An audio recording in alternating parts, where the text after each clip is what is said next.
ಸುಮ್ಮನೆ ಒಂದು ದಿವಸ ಏನಾಗಿತ್ತು ಅಂದ್ರೆ ಒಂದು ಹುಲ್ಲ ಕಡ್ಡಿ ಬೆಳೆದತ್ತು, ಹುಲ್ಲು ಬೆಳೆದತ್ತು, ದಾರಿಯೊಳಗೆ ಹುಲ್ಲು ಬೆಳೆದತ್ತು. ಅಲ್ಲೇ ಜನ ಹೋಗ್ತಿದ್ರು ಬರ್ತಿದ್ರು. ಇದು ದಾರಿಯ ಮಗ್ಲ, ಹುಲ್ಲು ಹೆಂಗೆ ಬೆಳ್ಕೊಂಡಿತ್ತು. ಅದಕ್ಕೆ ಹುಲ್ಲಿಗೆ ಬಹಳ ಸಂತೋಷ, ಬೆಳಿಬೇಕು, ಹಸರಾಗಬೇಕು ಅಂತ. ಅದಕ್ಕೆ ನಾವು ಹೆಂಗೆ ನಮ್ಮ ಪ್ರಪಂಚವನ್ನು ಬೆಳೆಸ್ತೇವೆ ಹಂಗೆ ಹುಲ್ಲಿಗೆ ಬೆಳಿಬೇಕು ಅಂತ. ಒಂದು ದಿವಸ ಏನಾಯ್ತು ಅಂದ್ರೆ ಒಬ್ಬ ಬಂದು ಅದ್ರ ಮ್ಯಾಗ ಕಾಲಿಟ್ಟು ತುಳಿದ, ಹುಲ್ಲ ಕತ್ತರಿಸಿ ಬಿತ್ತು.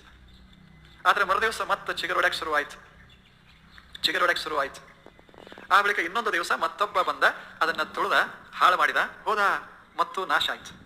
ಸ್ವಲ್ಪ ದಿನಗಳ ನಂತರ ಮತ್ತೆ ತಲೆ ಎತ್ತಿತ್ತು, ಯಾವುದು? ಹುಲ್ಲ. ಅವಾಗ ಒಂದು ಗಿಳಿ ಕೇಳ್ತು, ಅಲ್ಲೋ ಮೆಲ ಮೆಲ ಮೆಲ ನಿನಗೆ ತುಳಿತಾರ, ನಾಶ ಮಾಡ್ತಾರ, ನೀನು ಮಾತ್ರ ಹಿಂಗೆ ಬೆಳ್ಕೋತದಿಯಲ್ಲ ಯಾಕೆ ಅಂತ ಕೇಳ್ತು. ನಿನಗೇನು ಅನ್ಸೋದಿಲ್ಲೇನು? ತುಳಿತಾರೆ, ನೀ ಎಷ್ಟು ಬೆಳೆದ್ರೇನು ತುಳಿಯೋರದಾರ? ಗೊತ್ತಾಗ್ತದಲ್ಲ, ಜಗತ್ನಾಗ ನಾವು ಎಷ್ಟು ಬೆಳೆದ್ರೇನು ತುಳಿಯೋರದಾರ, ಹಂಗೆ ಹುಲ್ಲು ತುಳಿಯೋರದಾರ.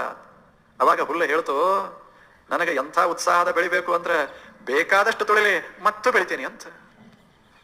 1000 ಜನ ತುಳಿದ್ರೆ ಏನಾಯ್ತು, ತುಳಿದವರು ಹೋಗ್ತಾರೆ, ನಾನು ಬೆಳೆದು ನಿಲ್ತೇನೆ ಒಂದು ದಿವಸ.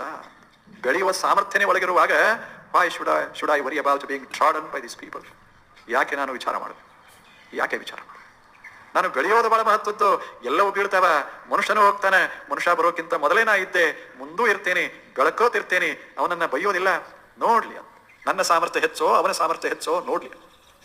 ಎಂಥ ಉತ್ಸಾಹ ಒಂದು ಹುಲ್ಲಿಗೆ, ಇಂಥ ಉತ್ಸಾಹ ನಮಗೆ ಹಂಗಾಗೋದಿಲ್ಲ. ಯಾರೇ ಒಂದಿಟ್ಟು ಏನ್ರಿ ಅಂದ್ರೆ ಸಾಕಪ್ಪ ಜೀವನ ಅಂತಂತೇವಿ, ಒಂದಿಷ್ಟೇನ್ರ ತಲೆನೋ ಆದ್ರೆ ಸಾಕು ಜೀವನ ಅಂತಂತೇವಿ. ತಲೆ ಹೋಗಿಲ್ಲ, ಮೈ ಹೋಗಿಲ್ಲ, ಏನೋ 4 ದಿವಸ ತಲೆನೋ ಅಷ್ಟೇ, ಏನೋ ಒಂದಿಷ್ಟು ತಾಪ ಜೀವನದಾಗ ಇರೋದಿಲ್ಲೇನೋ. ಇಷ್ಟೆಲ್ಲ ಬದುಕ್ತೀವಿ ಅಂದಾಗ ಸ್ವಲ್ಪ ಏರಾಪೇರ ಇದ್ದೇ ಇರೋದಿಲ್ಲೇನು? ಶಾಂತವಾಗಿನೇ ನೀರು ಹರಿತಿರ್ತದೇನು? ಹೋಗಿ ಕೆಳಗರೆ ಬೀಳ್ತದೆ, ಎಲ್ಲರೇ ಹೋಗಿ ಸಿಕ್ಕೋತದೆ, ಸುತ್ತ ತಿರುಗಬೇಕಾಗ್ತದೆ. ಎಲ್ಲಾ ಕಡೆ ಮಾಡಿ ನೀರು ಸುಮ್ಮನೆ ಹರ್ಕೋತ ಅಂಟಿರ್ತದೆ. ಎಷ್ಟು ಚೆನ್ನಾಗಿ ಉತ್ಸಾಹ ಎಷ್ಟದ. ಇಲ್ಲೇ ನೋಡ್ರಿ ನೀವು ಹೋಗಿ, ಶರಾವತಿ ನದಿ ಅದ, ಏನು ಹರಿತದೆ, ಹಂಗ ನೃತ್ಯ ಮಾಡ್ಕೋತ ಹರಿತಾ ಇರ್ತದೆ. ಎಂಥ ಉತ್ಸಾಹ! ಅದಕ್ಕೆ ಮ್ಯಾಗಿಂದ ಜಿಗಿತದೆ, ಕಲ್ಲುಗಳನ್ನೆಲ್ಲ ಸುತ್ತದೆ, ಕಲ್ಲುಗಳನ್ನೆಲ್ಲ ನೂಗ್ತದೆ. ಹರಿದು ಹೋಗುವಾಗ ಒಂದು ಬಗೆಯ ಸಂಗೀತ ನಿರ್ಮಾಣ ಆಗಿರ್ತದೆ, ಉತ್ಸಾಹ ಅದ.